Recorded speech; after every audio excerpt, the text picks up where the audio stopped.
Hi everyone, welcome to part 19 of Design Tutorial Series. Our major focus today will be on how to create objects. And the first object we'll be looking at is an office building whose layout is what you can find on my screen. With various inputs from the office building we're about to create, we will be able to develop the mechanical drawings and as well as the electrical drawings. Meanwhile, in our previous tutorial, we've looked at how to make use of all the tools, all the commands rather, under the draw tools, as well as all the commands under the modify tool. So if you don't know how to make use of this command, I would advise you go and watch the previous videos under this tutorial series. So let's continue with the model. Now, each time you have faced with an architectural model, it is best to start with grid lines. Hence, the office space is divided into grid lines. So for us, let's start with the grid lines. So now make sure that your workspace is architecture because what you're about to create is an architectural building. So go to the make sure it's architectural workspace.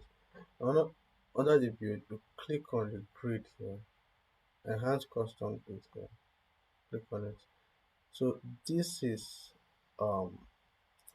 where we can create the grid lines. Alright. So click on the top here, make sure it's on top. Our grids will be purely horizontal and vertical. So that is why this first one is checked. So under it, you click on top, make sure it's on top, right? Then the first point is already 0. So the second grid is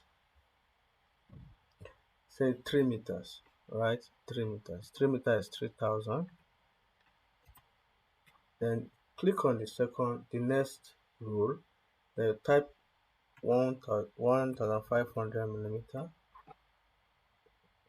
Click on the next row, type 1500 millimeter. Click on the next row, type 1800 millimeter. Click on the next row, type 1500 millimeters. So these are the vertical grid lines. So let's produce the horizontal grid lines. So horizontal, let's say from right to left, from left to right. So click on left, all right. Then the first point says 3 meters. Make sure it's 3 meters. Click on the next row. The next row is 2 meters. The next row is 3 meters. Pardon, 1 meter rather.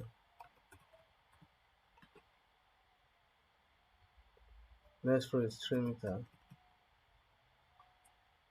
Next row 1 meter. And the last is 2 meters. So once we are done now, we'll click OK. So specify insert point. So I'm going to specify the origin 0,0, and they're asking me rotation. My rotation is 0 because I want it at 0 angle. Alright. So we've been able to produce the grid lines. Watch. So these are my grid lines at the moment. So our tutorial for today ends here. In our next tutorial, we are going to develop or create walls on these grid lines. Alright, don't forget to like and share my videos. Also subscribe so that you'll be the first to be notified when a new video comes up. Alright, see you in the next tutorial.